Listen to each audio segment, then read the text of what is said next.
Amigas, amigos, bienvenidos a la entrevista. Nos sentimos súper agradecidos y contentos en tenerles como siempre ahí frente a la pantalla de Mira TV con su generosa audiencia. Nos sentimos muy contentos en recibir en este escenario a un miembro de esta casa también, un gran amigo, que hoy viene con un rol y una responsabilidad que ha asumido como candidato por el circuito número 1 de los Altos Mirandinos a la Asamblea Nacional. Como todos sabemos, el próximo 25 hay un proceso electoral donde todos los venezolanos están convocados por el Consejo Nacional Electoral para elegir a gobernadores, a diputados a la Asamblea Nacional y a diputados de los consejos regionales.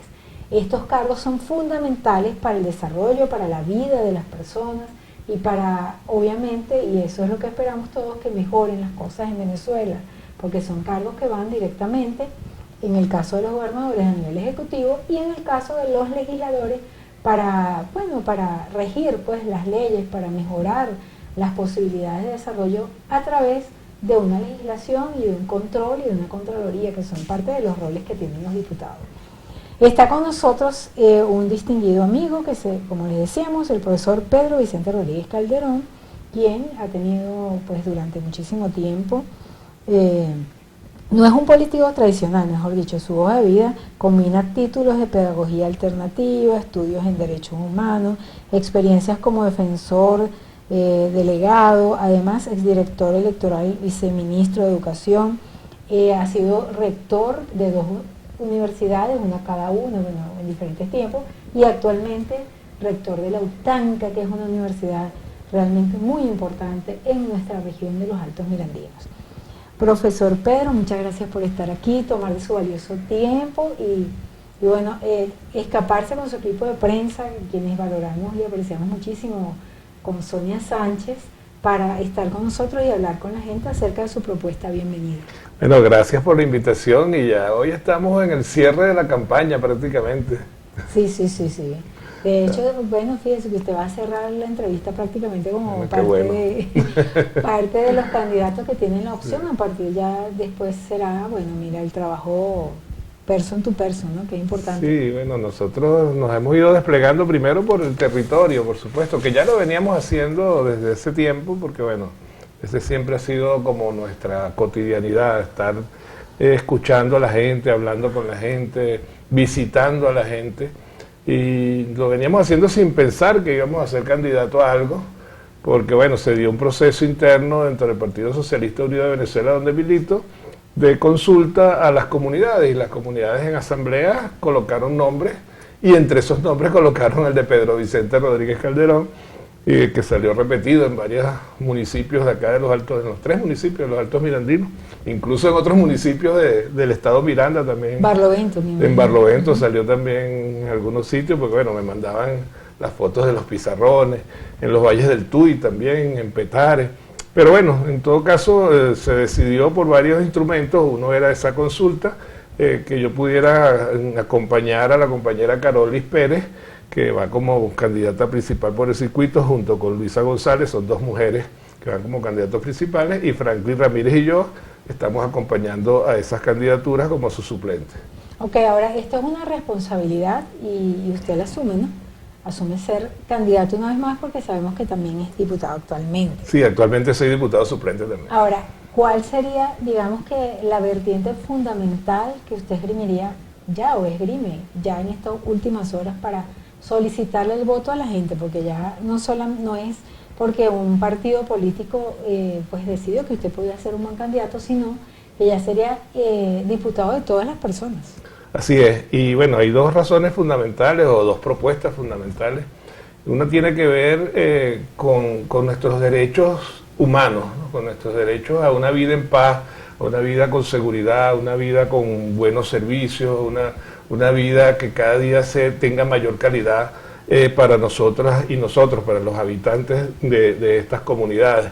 Y eso tiene que ver también con que las experiencias pasadas, cuando ha gobernado el sector de la derecha, tanto en la gobernación de 2009 a 2017, vimos actos muy violentos en el estado Miranda, sobre todo aquí en los Altos Mirandinos, vimos a través de las guarimbas, etcétera, pero además se provocó o se promovió de alguna manera el crecimiento de las bandas delincuenciales y la disminución del pie de fuerza en nuestros cuerpos de seguridad. y se generó un estado que era el estado más violento del país y del planeta por cada 100.000 habitantes, donde había 70 homicidios por cada semana, que eso era más o menos 10 diarios, y 15 secuestros en promedio por cada semana, eso eran más de 2 secuestros diarios.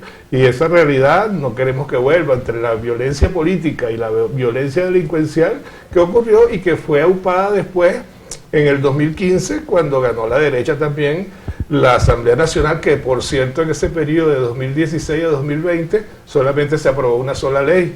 Ya nosotros en este periodo, que todavía no ha culminado, que culmina el 5 de enero del próximo año, ya llevamos 93 leyes aprobadas.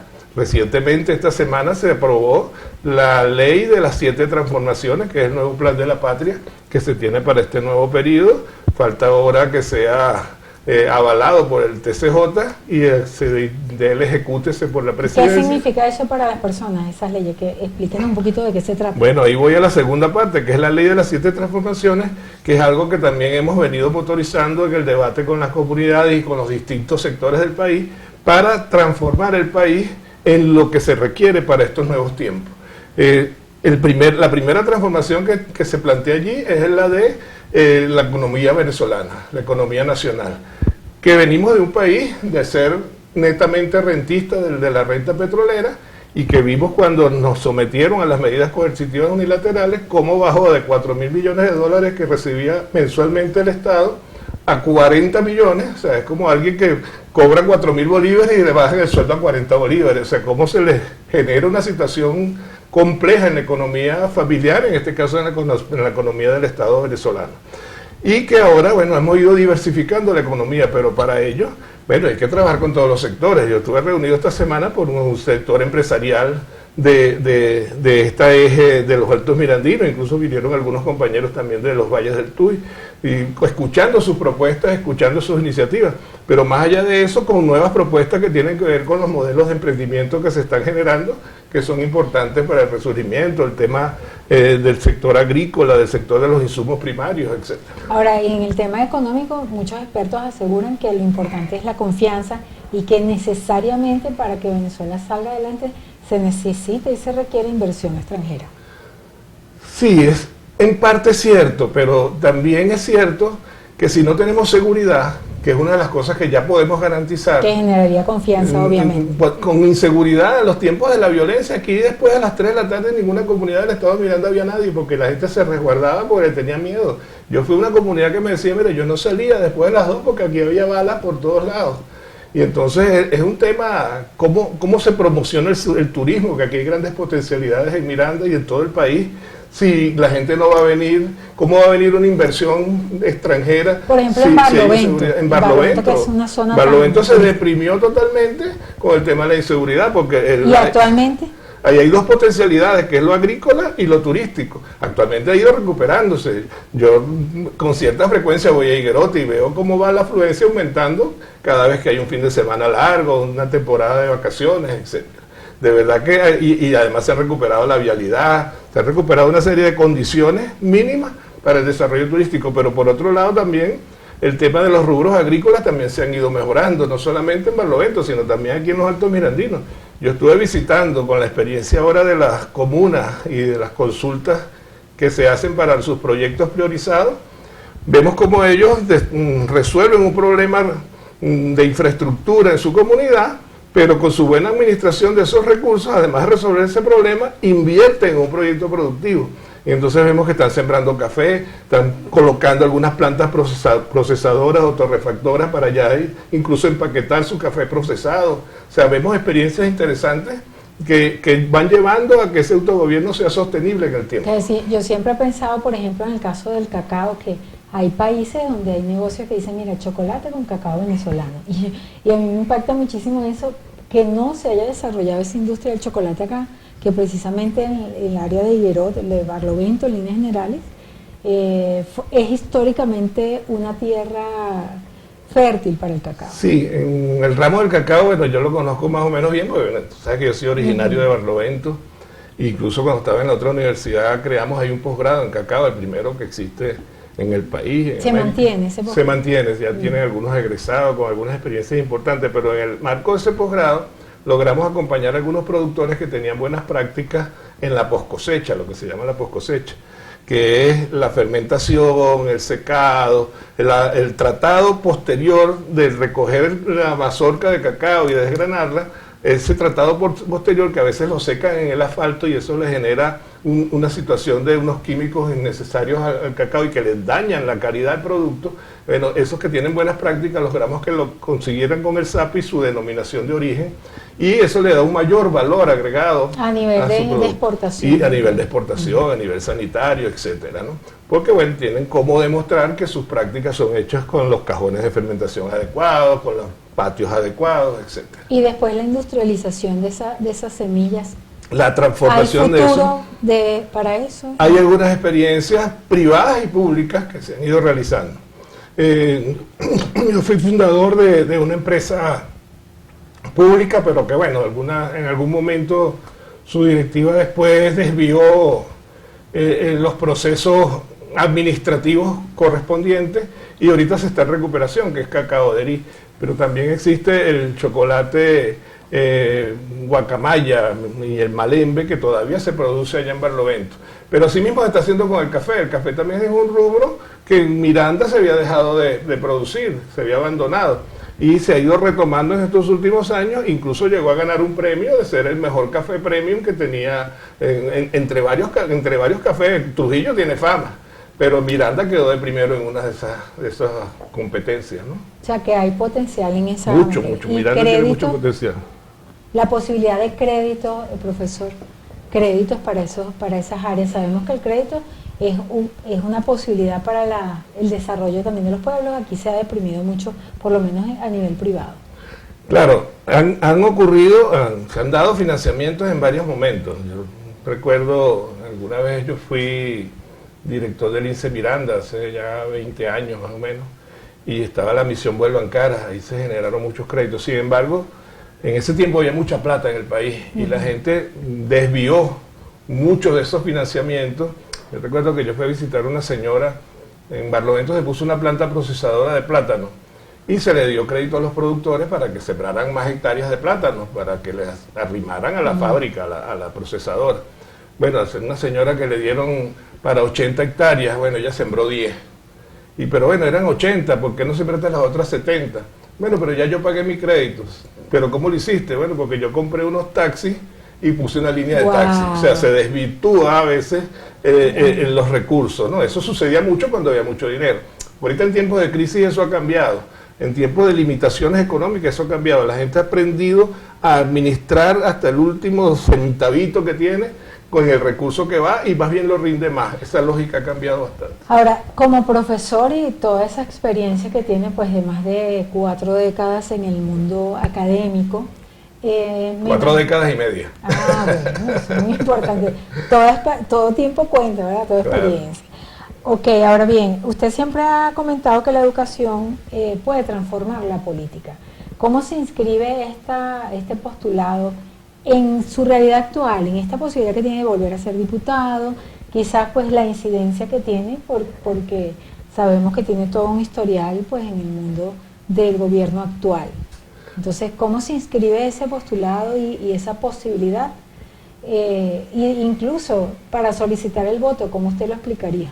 Mira, en esa formación como educador yo he resaltado o he tratado de impregnarme mucho de dos concepciones. Una es la del pensamiento crítico, y cuando digo pensamiento crítico no es nada más criticar lo que está externo a mí, sino también la autocrítica, de revisarnos cada vez, de hacer cosas, revisar sobre lo que hacemos para volver a hacer y corregir las fallas que podamos tener, pero también dentro de una concepción del humanismo social. O sea, de ver al otro como mi complemento. O sea, que yo no puedo vivir si no entiendo que soy un ser gregario que requiero del otro. Seres sociales. Y que además, entre todos y todas, tenemos diferencias, tenemos maneras de ver las cosas distintas.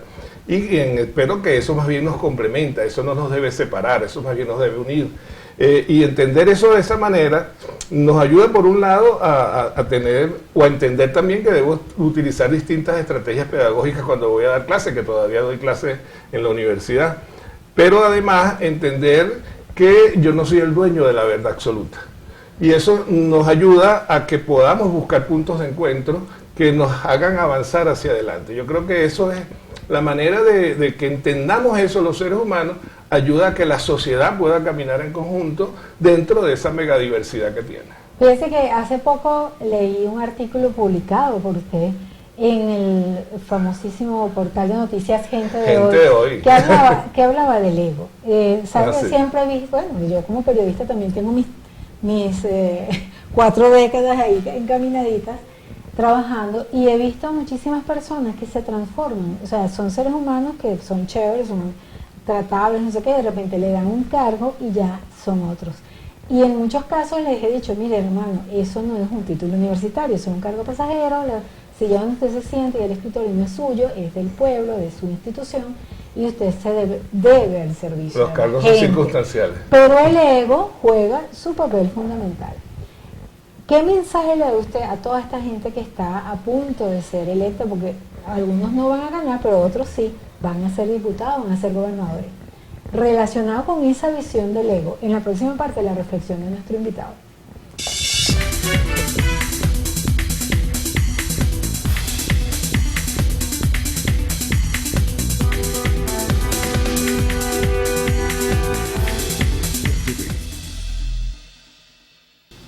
Asumir la responsabilidad de colocar el talento humano, el intelecto, las ideas de una persona al servicio de la comunidad. En el caso de la parte legislativa, una responsabilidad, bueno, bien interesante, porque de alguna manera se va a delinear las posibilidades de desarrollo de los pueblos, de conducta inclusive de las instituciones, de las personas que estén en los cargos, etc. Sabemos y hemos hablado y vimos y leímos con mucho detenimiento ese artículo que publicó nuestro invitado, el profesor Pedro Rodríguez, en Gente de Hoy, relacionado con el ego. Él hacía un llamado a reflexionar con relación a esa actuación ética, empática, y quizás despegar un poquito el ego, entendiendo que los cargos públicos son transitorios, no son títulos universitarios, sino responsabilidades de servicio. Más o menos por ahí van digamos que la parte filosófica de ese artículo. Pero en el mundo real, profesor, eso quiere decir que usted ha visto algo que le parece digno para hacer esa reflexión. Entonces, ¿cómo ve usted en este momento ese tipo de actuaciones humanas después de todo lo que ha vivido y sufrido el pueblo venezolano en tantas circunstancias? ¿Cómo se está manejando el ego? Bueno, eso tiene que ver con el tema anterior, de cómo la educación puede incidir en generar unos valores humanos que puedan poner a la gente en el centro de lo que son o de lo que somos cada uno de nosotras y nosotros.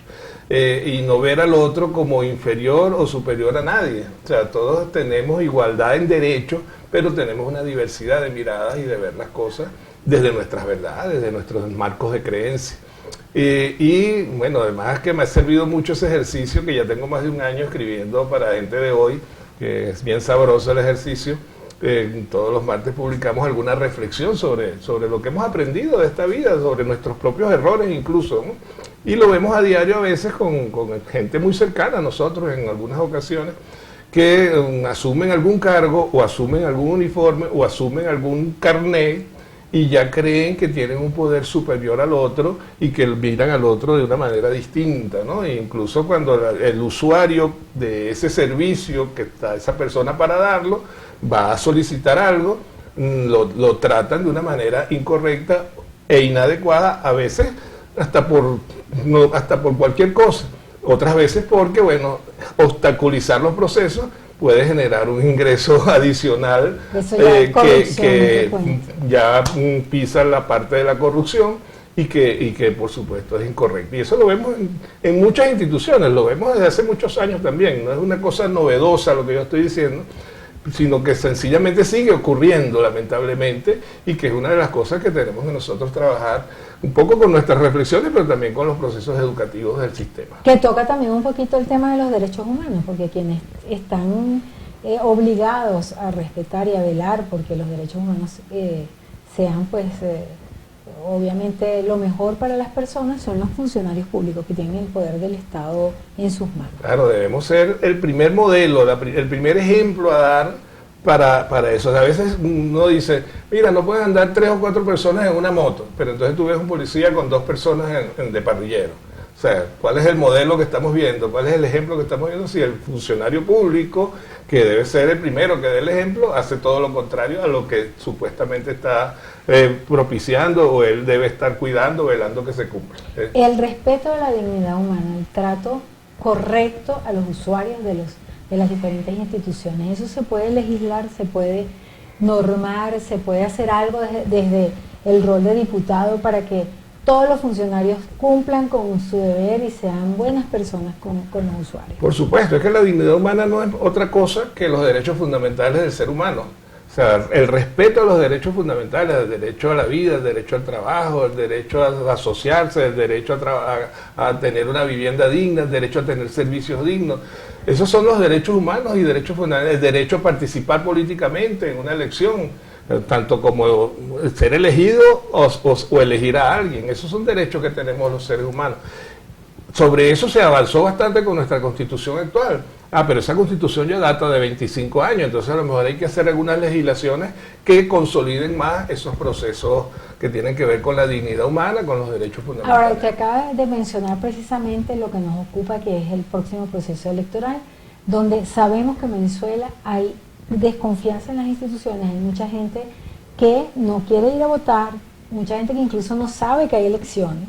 Es algo impresionante que yo nunca había visto en un proceso. También la campaña es muy corta y me parece que hay un temita de desinformación en muchos sectores con relación digamos, al proceso, y también desconfianza en las instituciones, mucha gente que no quiere ir a votar y líderes quienes están invitando a no participar. ¿Qué opina usted de eso? Sí, bueno, realmente la campaña ha sido corta, ¿no? Y ha sido intensa. Quizás porque este año están previstas varios procesos electorales, entre ellos las consultas que se están haciendo al Poder Popular, a las comunas y a los circuitos comunales para elegir sus proyectos, que son 4, que son una trimestral, más 2 que se le va a hacer, una a la juventud y otra a los adultos mayores. Son 6 en total, pero además de eso, bueno, ahorita tenemos 2 elecciones, una legislativa, que es la Asamblea Nacional, y la regional, el Consejo Legislativo, y la gobernación, que es el Poder Ejecutivo Regional. Pero además está pendiente las municipales, la de alcaldes y concejales, y está pendiente una solicitud que hizo el presidente de hacer una revisión de nuestra Carta Magna, una reforma constitucional, que es otro proceso que también hay que someterlo a referéndum, ¿no? Entonces son varios eventos electorales en un solo año que entonces hace que los tiempos sean más cortos, ¿no? Sin embargo, siempre se cumplen lo que son los cronogramas electorales. Yo tengo cierta experiencia, bueno, primero porque una de mis especializaciones fue sistemas y procesos electorales y me tocó visitar algunos países como acompañante electoral en varias oportunidades, pero además yo soy jubilado del Consejo Nacional Electoral y sé que lo mínimo que se hace para cada proceso electoral como este son 18 auditorías, a veces son más. Y en esas auditorías participan todos los actores políticos de las distintas corrientes. Y ellos envían a sus técnicos en cada área, los técnicos de software, los técnicos en registro electoral, los técnicos en el tema del despacho de todos los cotillones y de las máquinas. O sea, son distintos procesos que se auditan antes, durante y después de cada proceso electoral. Y que cada organización con fines políticos tiene sus representantes en eso. Y ninguno ha dicho que no se ha ido cumpliendo con cada uno de esos procesos. Eso por un lado. Lo segundo es que, bueno, sí, efectivamente hay un pequeño grupo de políticos que se han encargado de desconocer a las instituciones, no solamente al Poder Electoral, sino a todas las instituciones cuando no le conviene.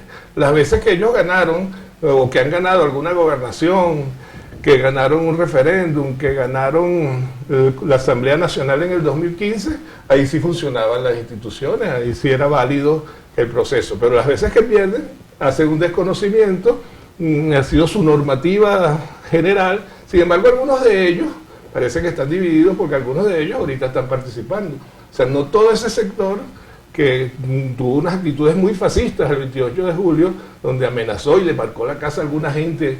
Aquí en los Altos Mirandinos lo vivimos con vecinos del Nacional, de La Matica, de varios sitios, de Brisas de Oriente, Bueno, esas personas, algunos ahorita están como candidatos a la Asamblea Nacional o candidatos a la gobernación. Entonces, bueno, ¿Qué le dice a las personas que dicen que no van a votar? Bueno, que confíen en las instituciones, porque así como a veces ha ganado uno, han perdido otras veces esos mismos que han ganado la mayoría de las veces. Quien gana es el que tiene más votos, definitivamente. Y a mí me tocó defender, yo era representante de la Junta Electoral cuando las elecciones municipales pasadas, y un amigo mío de Carrizal perdió por 37 votos. Y yo le dije, compañero, perdiste por 37 votos. No, pero es que vamos a revisar, porque no, perdiste. Yo estaba ahí en la Junta, pues, y vi todas las actas que llegaron. Profesor, sabemos que usted es rector de la UTANCA.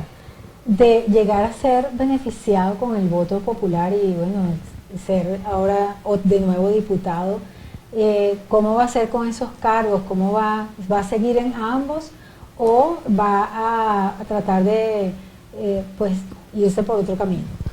Bueno, hasta ahora lo hemos sabido llevar, ¿no? Hasta ahora ya yo he sido durante estos 4 años y tanto diputado suplente y he sido rector anteriormente de una universidad en Barlovento, ahora aquí en los Altos Mirandinos, que tengo ya más de 2 años, y lo hemos logrado llevar. Yo creo que los resultados de nuestra gestión en la universidad están a la vista, ¿no? Creo que cuando llegamos, la universidad era una, y ahorita, en este momento que estamos hablando, creo que tenemos una universidad distinta a la que teníamos, que la hemos ido transformando.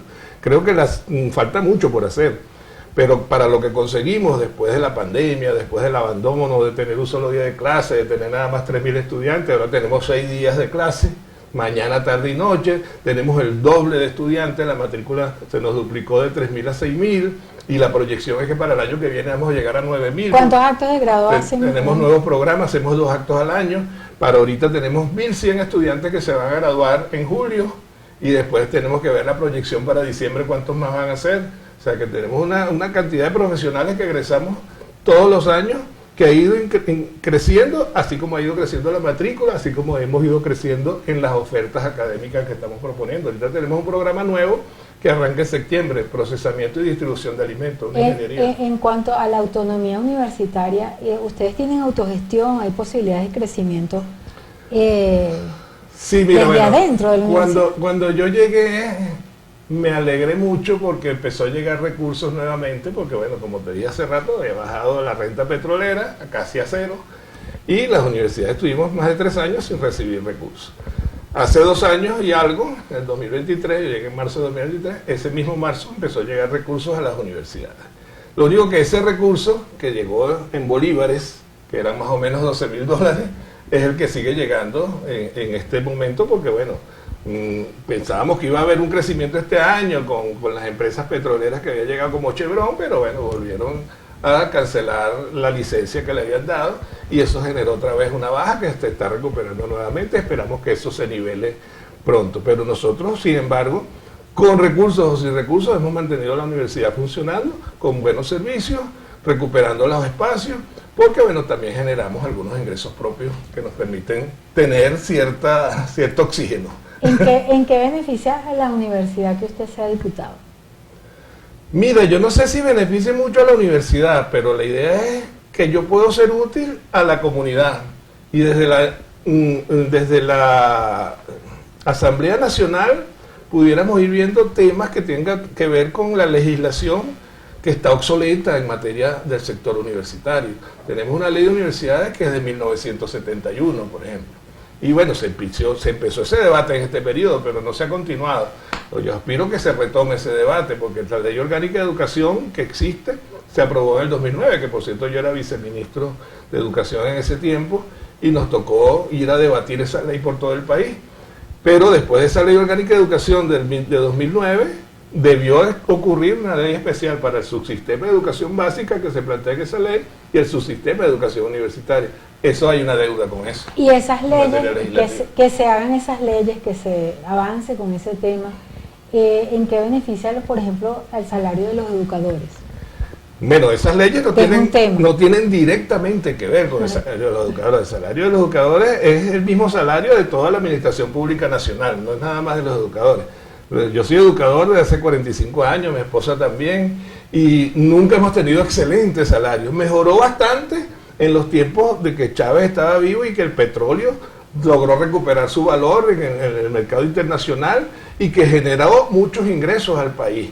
Ahí tuvimos los mejores salarios que hemos tenido en los 45 años que yo recuerde. Sin embargo, después de las medidas coercitivas unilaterales, por supuesto, hubo ese bajón que ya lo mencionamos, pero no solamente a los educadores, sino a los médicos, a los ingenieros, a todos los que trabajemos en la Administración Pública Nacional. Empieza a recuperarse, en la medida que se recupera la economía, pero no hemos llegado a los niveles. De 4.000 millones de dólares, llegamos hace un año y medio a 400, de 40 a 400. Pero ahorita vamos como por 800. Pero ¿cuánto nos falta para llegar otra vez a esos 4.000 millones de dólares mensuales que recibíamos, que nos permita pagar una nómina tan amplia como la del sistema educativo? Yo creo que falta todavía algo por recorrer. Profesor, nos vamos a despedir, pero nos gustaría ya que usted nos ofrezca un mensaje para finalizar, algo que quiera decirle a nuestros televidentes. Bueno, que el domingo 25 salgan a elegir a quien ustedes consideren que les va a ser más útil desde esos distintos espacios, el espacio de la gobernación, en mi caso voy por Elio Serrano, en el caso de la Asamblea Nacional vamos con nuestras dos diputadas principales, Luisa González y Carolis Pérez, junto con Franklin Ramírez y mi persona, y en el caso del Consejo Legislativo Regional, bueno, el circuito lo encabeza la compañera Isaura Pérez, por cierto, 3 mujeres son las principales, y 3 hombres la acompañamos, ahí acompaña a Isaura Ismael Ceder. Y que vayan con confianza, porque las instituciones y el sistema automatizado integral del Consejo Nacional Electoral es confiable, se lo puedo asegurar, y yo soy hombre que no le gusta decir mentiras, me gusta hablar con la verdad por delante. Muchísimas gracias, profesor, por esta interesante conversación y por venir para hablar con nosotros. Gracias a usted. Y a su equipo de prensa, a mi amiga Sonia Sánchez, siempre eficiente y muy atenta a los detalles, que Dios bendiga a todo ese gran equipo de amigos que usted tiene y le acompaña. Muchísimas gracias a ustedes, nuestros queridos televidentes. Nosotros nos despedimos en nombre de nuestro director Antonio Abrantes y quien tuvo el inmenso placer de conversar con ustedes, Daisy Oropesa. Hasta la próxima.